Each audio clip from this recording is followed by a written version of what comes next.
and welcome to this Wellington Arts Festival presentation on a Wellington Makers Dozen Mural Trail with me, Marc Petty, Project Officer with Wellington Local Agenda 21 Group. The Makers Dozen Trail, which was launched in 2018, portrays 12 scenes from the town's past, featuring a range of historic makers.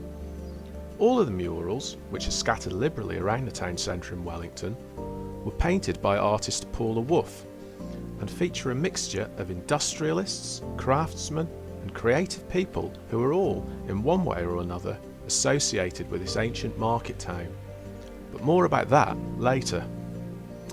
I'd like to say from the outset that I can take no personal credit at all for this brilliant project. It's the brainchild of local man Rob Francis and Wellington H2A Group, which also organises the town's annual Midsummer Fair.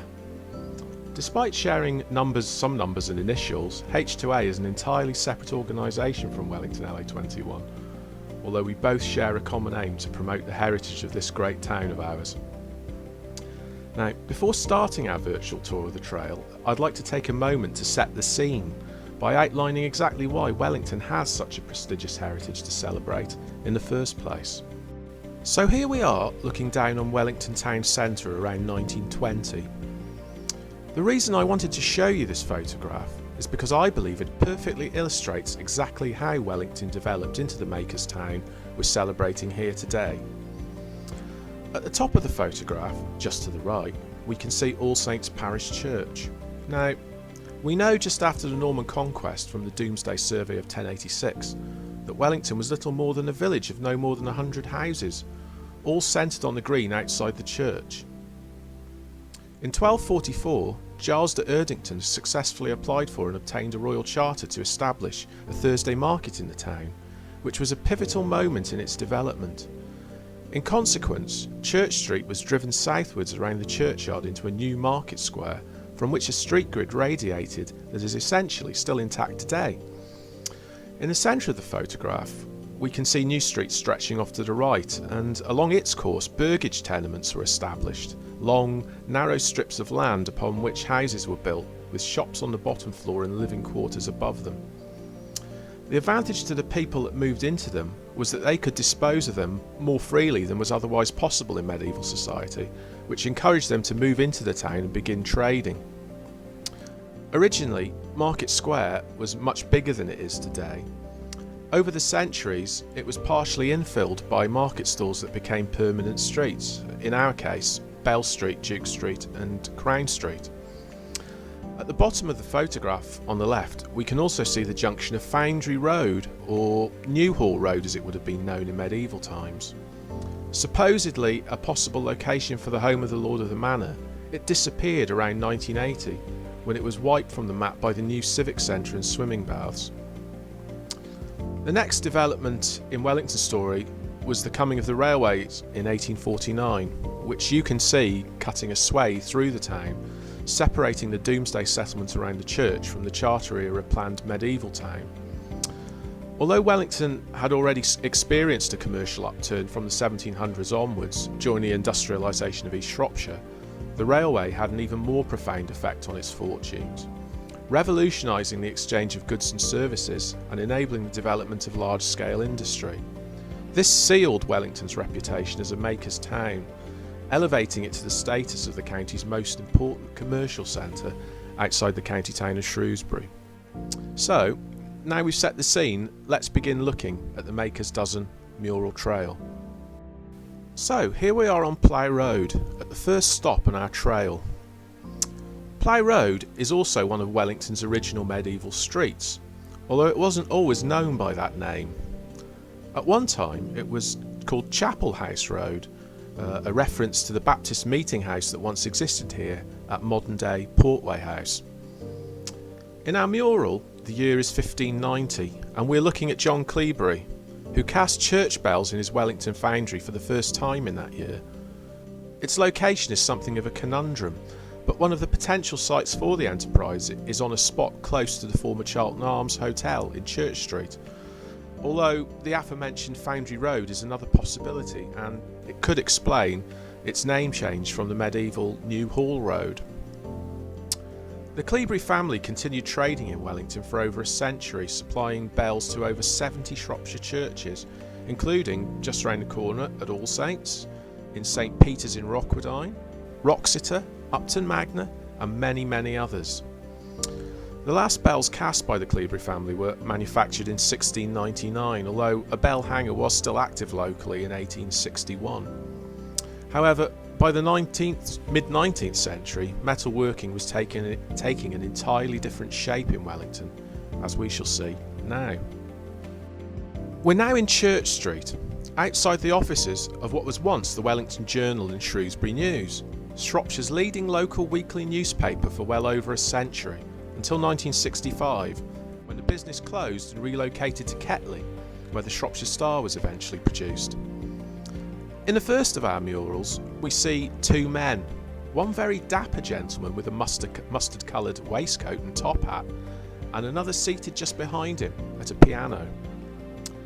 The man in front is Samuel Corbett, a Park Street whitesmith who began business there around 1853. Now, if you'll remember from our earlier slide, we know how important the railway was in transforming Wellington's fortunes in the mid-19th century. And Samuel Corbett was one of the people who really took advantage of its arrival. Next door to the Wellington Journal offices, the Corbett family owned a small ironmongery business. Anyone who's ever visited Bliss Hill may well be familiar with its frontage, which has been recreated at that popular museum. However, the main part of the family business was located at the Park Street Works, where the Corbett brand went on to become one of the most well-known producers of agricultural implements anywhere in Great Britain, shipping goods such as cattle pens, sheep troughs and seed drills all across the globe until 1974, when the business finally closed after over a century of production. Seated behind Samuel Corbett is his son, also called Samuel, who was known as the blind organist of Wellington. He was born in 1852 and died in 1924, and was blind from childhood. He was the organist at Christ Church for a time, but left to attend St John's College, Cambridge, where he received a doctorate in music in 1879. Now, Corbett was a prolific songwriter, and at the piano you can see the sheet music for his Wrekin polka. He also composed a tune in 1876 to celebrate the great achievement of Captain Matthew Webb in becoming the first man to swim the Channel. After his feat, Webb arrived back in Shropshire just a stone's throw from this mural at Wellington Station. Now, whether Corbett's tune was playing or not, we don't know, but legend has it that so excited was the enormous crowd that greeted the prolific swimmer, they removed the horses from his waiting carriage and pulled it to his hometown of Dorley themselves. Before we move on to our next Church Street mural, I'd like us to do an about turn of 180 degrees and face All Saints Parish Church. It was here in 1802 that local squire Thomas Eighton exercised his patrimonial right to install his third son as the Vicar of Wellington and Rector of Eighton upon the Wealdmoors.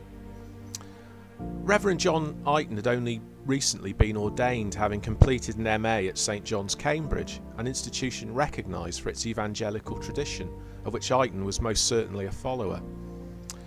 Now, there are a series of letters in the Eighton family archive written by Rockwoodine spinster Miss Frances Sparrow, for whom the Eightons acted as legal trustees, and they provide an interesting insight into the esteem in which he was held locally.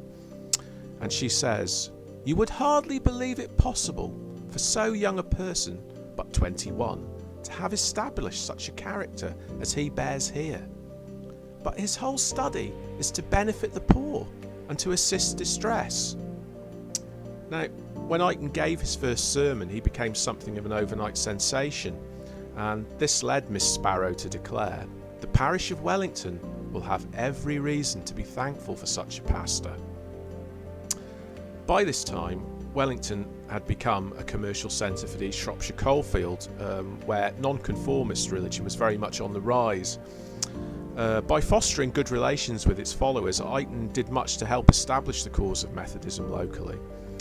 So while persistent ill health robbed him of his own life, aged just 45, in 1823, his influence was to prove profound, inspiring at least 2 Wellington makers to take their message all across the world. Here, we see a fictitious image of Sarah Smith and a young Samuel Parks Cadman, who were both raised locally in the Methodist tradition and would almost certainly have been familiar with the sermons of Reverend Eighton. Sarah, better known by her pen name Hesba Stretton, was the third of 8 children born to Anne and Benjamin Smith, Wellington's first postmaster, at 14 New Street in 1832, and you can find a blue plaque there honouring that fact. Her experiences working in a bustling post office brought her into contact with a wide social spectrum in a town where Georgian townhouses and back-to-back slums were all within a stone's throw of each other. Sarah would have been very familiar with both, and they helped shape her attitudes and the subject matter that defined her varied work. Her big break arrived in 1859 when, unbeknownst to Sarah, her sister Elizabeth sent a short story she'd written, The Lucky Leg, to Charles Dickens, then editor of Household Words magazine, who published the tale of a widower that only proposes to women with wooden legs. Dickens proved to be both a good friend and a trusted mentor, and continued to encourage Sarah until her big break arrived in 1866 with the release of her best-selling novel Jessica's First Prayer. It went on to sell over 2 million copies, was translated into numerous languages, and spawned an entire category of new fiction for children, focusing on social realism and child neglect. Indeed, in later life, Sarah, who died in 1911, was a leading figure in reforming child labour legislation and helped found the London Society for the Prevention of Cruelty to Children. Incidentally, and for those that don't know, the pseudonym Hesba Stretton was derived from the initials of her surviving siblings' names and the town of Church Stretton, where she spent many happy hours with relatives. And while Sarah left Wellington for Manchester with her sister Elizabeth in 1863, she never forgot her Shropshire roots, regularly returning to Wellington and featuring the area in several novels. If anything, Samuel Parks Cadman's story is even more remarkable than Sarah Smith's. He was born into a mining family in an area of Ketley that stood within Wellington Parish in 1864, but the family resided at Old Park, near to the modern-day Telford shopping centre. Both his father and grandfather were Methodist preachers in the evangelical style. Despite working as a pony boy in a local colliery, Cadman managed to refine his own skills by learning the Bible while waiting for the tubs to unload and preaching to the men doing breaks in their shifts. His talents didn't go unnoticed, and he was eventually invited by John Bailey, the founder of Wrekin College, to attend mutual improvers classes at the institution. It was at this time Cadman was inspired to become a Methodist minister, and it would be Bailey who sponsored his attendance at Theological College. During his college years, Cadman developed an interest in US affairs, and in 1890 took up an offer to preach there, and he emigrated. By 1895 he was working in New York, developing his reputation and preaching to increasingly large crowds. It was in 1923 he effectively became the world's first radio pastor, preaching to millions of homes across the nation and reaching even larger audiences via his column in the New York Tribune. In all this time, he never forgot his East Shropshire roots, returning every summer to preach in local churches and chapels and attend public events. Sadly, Cadman died relatively young in 1936 after complications following an appendicitis. He is still remembered today in downtown Brooklyn, where both Cadman Plaza and Cadman Plaza Park are named after him, an incredible achievement for this pony boy turned Doctor of Divinity, as I'm sure you'll agree. We now move from Church Street into Market Street as we turn to the lives of 2 more local businessmen whose fortunes were also transformed by the coming of the railways. Thomas Taylor, who is seen here raising a tankard, was the founder of the Wrekin Brewery, which began in the premises to which this mural is attached, now a cake shop, in 1870.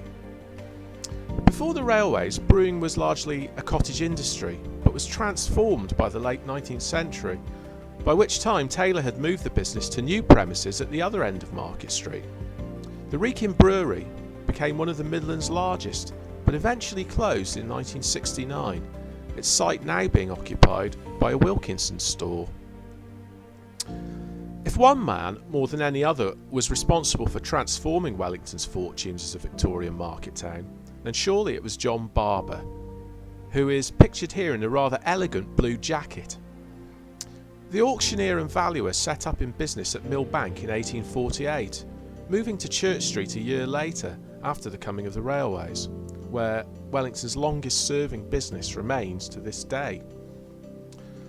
You'll notice an inquisitive sheep standing on Thomas Taylor's beer barrel, which is a reference to Barber's Herculean efforts in transforming local cattle and livestock sales.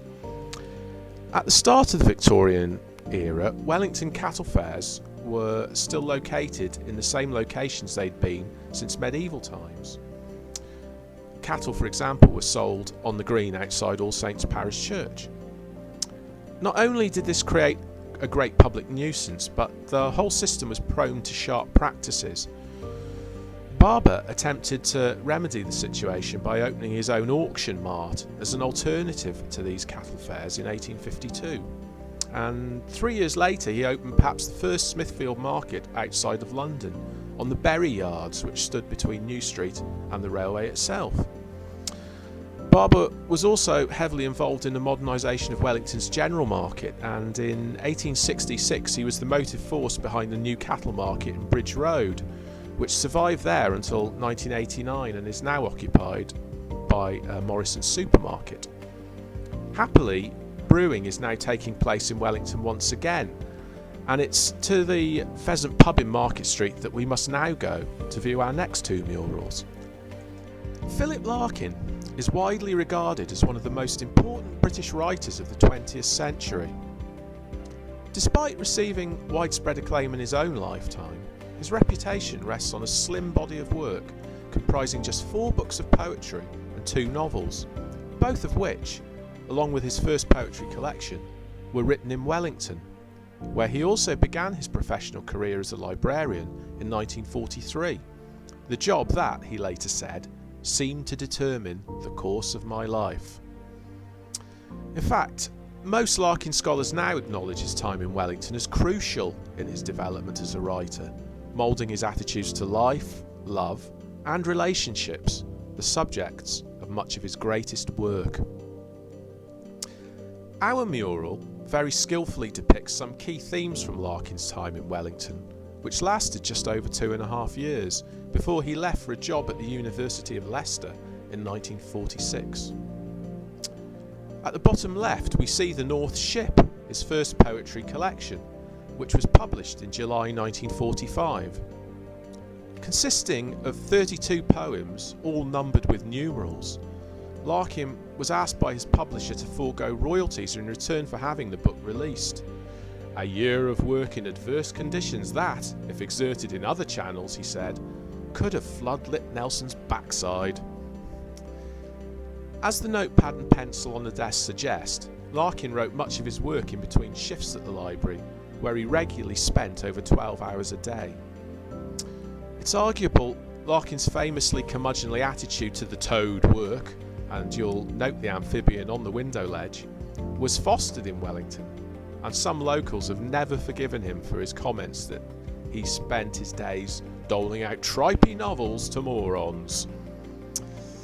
Despite the library having existed since 1902, Larkin was incredibly only the town's second librarian, and the facility he inherited from his predecessor was, to say the least, in an extremely dilapidated state. Arguably, it was Larkin who began the process of turning it into the kind of facility we might expect to see today, doubling readership and loans and rapidly updating its antiquated stock. On the shelves of our mural you will see titles by Lawrence and Joyce, for which Larkin was chastised in some quarters for filling the library with dirty books. On leaving in 1946, he observed of his time in Wellington that he would probably never do a job so well again. So, Larkin's time was perhaps more complicated than the popular image would suggest. This was the town, after all, where he also found love for the first time with his eventual fiancée Ruth Bowman, who was a pupil at the local grammar school when they first met, a situation that certainly set some local tongues wagging. Indeed, Larkin returned to Wellington at least 3 times after leaving the town, writing after a visit in the 1950s, "It's a curious little town, ugly and graceful, all mixed up together." In 1962, he returned for the final time to open the extension to the library in Walker Street. Larkin typically eschewed such invitations, but later said, "The implication that I was not regarded by those concerned as an unfortunate episode best forgotten was so gratifying that I gladly accepted." As one Larkin academic has suggested, perhaps we should not ask what Larkin did for Wellington, but what it did for him. I suspect the answer is quite a lot. Whether Nora Wellings and Philip Larkin ever crossed paths is not known, but each certainly occupies their own rather rarefied air in their respective field of expertise. For Wellington-born Nora Wellings is widely regarded as perhaps the finest British designer of soft toys of all time. She began her career at the world-famous Chad Valley Wrekin Toy Works in 1919, but was persuaded to leave 7 years later after allegedly finding a dead rat in her office drawer. With her brother Leonard, she set up a rival factory in an old Baptist chapel in King Street, from which she went on to enjoy great success. On the shelf in our mural, you'll notice a little doll wearing a sailor's uniform. The Jolly Boy Sailor doll proved to be one of the company's best lines, the wording on its hatband capable of being adjusted to the name of whatever ship it travelled on. Now, Nora's dolls were sold on practically all Cunard's ocean-going liners, quite literally taking a little piece of Wellington all around the globe. Some 100,000 dolls were also produced annually for the Royal Navy, while department stores across the world, including Harrods, where Nora designed several window displays, also stocked her creations. At its height, around 70% of the plant's stock was manufactured for foreign markets, but after World War II, competition from abroad eventually led to the closure of the King Street Toy Works in 1959. Nora continued to live locally in Alston until her own death in 1975.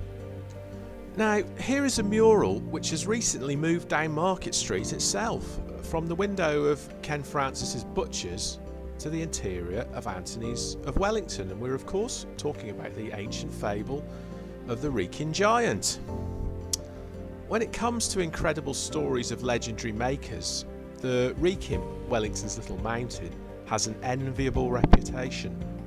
Now, from the outset, I feel duty bound to mention that the hill was created some 566 million years ago, during a period of volcanic mountain building that also created its near neighbours Caradoc, the Lawley and Lillyshaw Hill. However, why let the truth get in the way of a good tale? This version of the age-old Wrekin Giant story comes directly from the back of a 1930s cigarette card. A Welsh giant, bearing a grudge against the people of Shrewsbury, set out one day with a spadeful of earth to dam the Severn and thus drown the town. But he took the wrong road, and meeting a cobbler near Wellington, inquired of him the way. Now the cobbler, hearing the giant's intention, decided he could not risk losing so many of his best customers. So he tumbled the boots and shoes from his bag. "I've come from Shrewsbury, and I've already worn out all these boots and shoes, so far away is it?" In despair, the giant dumped his spadeful of earth where he stood and returned home. The giant's load is the hill which people now call the Wrekin. However, in this instance, I'd like to leave the last word to Edward Lear. "There was an old man of the Wrekin, whose shoes made a horrible creaking. But they said, 'Tell us whether your shoes are of leather or of what, you old man of the Wrekin.'" For the next instalment in our Mural Trail Odyssey, we leave Market Street for Bridge Road and Thomas Wright the cloth dyer, whose business was located hereabouts in 1660. Dyeing was another of the town's ancient medieval trades, and inventories taken when members of the family died suggest the Wrights were doing quite well. Indeed, it's details from those inventories that have helped to paint a picture of the workshop portrayed in the mural. You might notice a man of the cloth lurking in the background. He's not a member of the Wright family, but is in fact the Reverend Richard Baxter, a famous Protestant nonconformist theologian, author and hymn writer who was born in nearby Rowton in 1615 and lived as a child on the other side of the Wrekin in Eton Constantine. Baxter was heavily persecuted for his beliefs throughout his lifetime and was once locked up in 1685 at the age of 70 for libelling the church in a pamphlet by the infamous Judge Jeffreys of Wem. Baxter also had another connection to the area via his wife Margaret Charlton, a member of the long-established landed family whose ancestral seat was Apley Castle on the northern outskirts of Wellington. As we turn the corner into Walker Street and our next mural, we come face to face with another member of that household. Walker Street is another of Wellington's original medieval thoroughfares and takes its name from the practice of fulling, a process used in the woolen cloth industry to remove impurities from the material by literally walking upon it. In medieval times, that would have involved using copious amounts of stale urine to get the job done, and in combination with the local tannery from which nearby Tanbank takes its name, it's fair to say visiting this part of Wellington would probably have required the wearing of a very fragrant nosegay.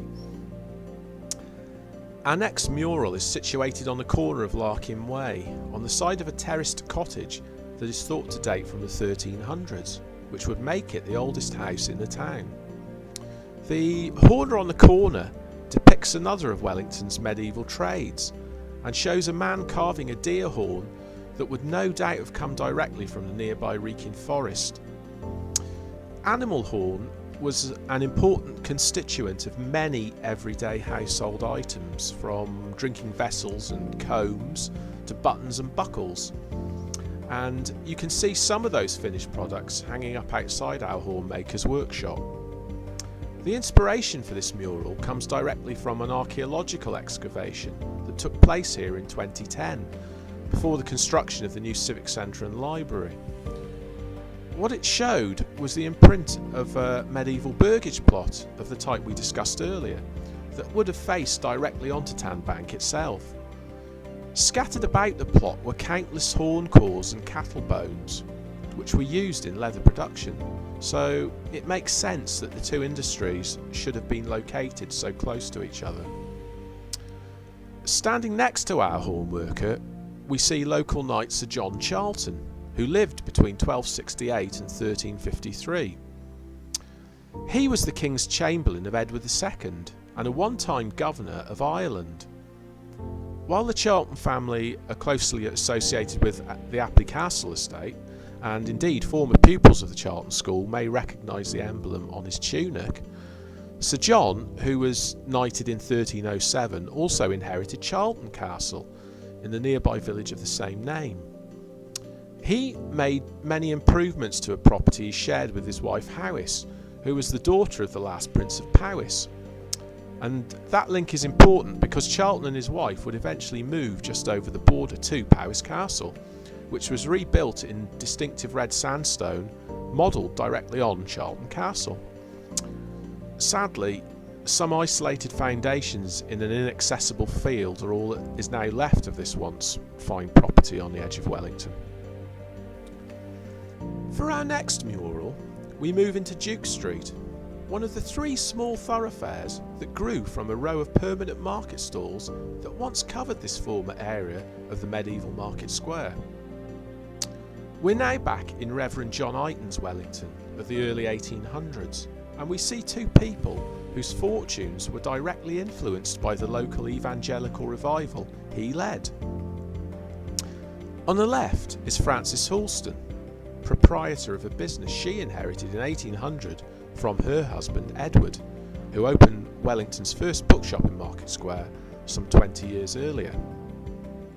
These premises were most recently occupied by the 2E Travel Agency and feature a tribute to the building's past in the shop front in the form of 2 decorative tiles depicting print presses.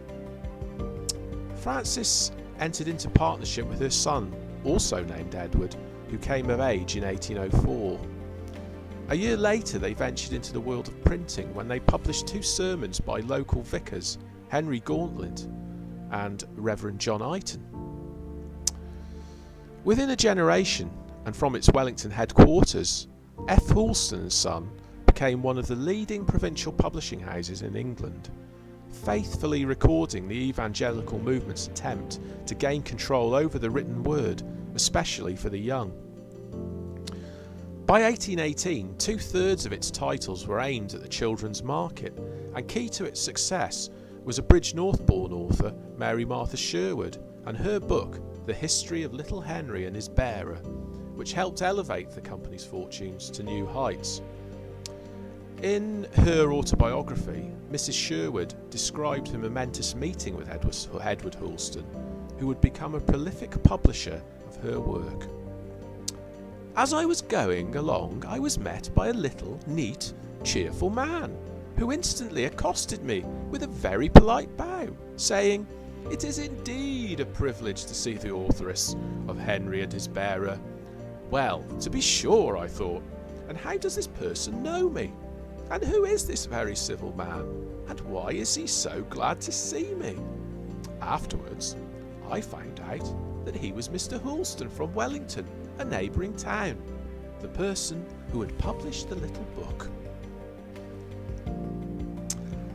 Among Houlston's earliest printed volumes were 2 books of poetry by a young Irish curate, who had been directly drawn to Wellington by Reverend Iton, whom he served for just under a year at All Saints Church in 1809. Like Iton, Patrick Bronte had studied at St John's, Cambridge, but the 2 men's pathways to that institution were very different. The eldest of 10 children born to a County Down farmer, Bronte's early fondness for books, as he called it, enabled him to defy the odds and remain in education until the age of 16, after which he opened his own school before attracting the attention of William Wilberforce, who sponsored his passage through Cambridge. Owing to Reverend Iton's ill health, Bronte took on many responsibilities at All Saints, but his short stay in Wellington also proved to be highly influential in other ways. Through his friendship with fellow curate William Morgan and local schoolmaster John Fennell, he was drawn into the Madeley Circle, a group of like-minded individuals that met in the nearby town at the home of Mary Fletcher, the widow of Reverend John Fletcher, who had been a hugely influential figure in Methodism. It was through these connections that Bronte eventually secured a move to Dewsbury in Yorkshire. His friend John Fennell would eventually follow Bronte to this promised land for evangelists, and it was he who was responsible for introducing Bronte to his future wife, Maria Bramwell, whose cousin was also dating William Morgan.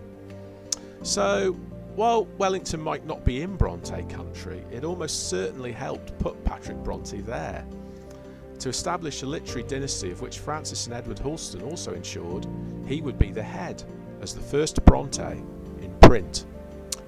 For our penultimate mural, we take a short walk across Market Square to the corner of Bell Street and New Street, Wellington's main shopping thoroughfare.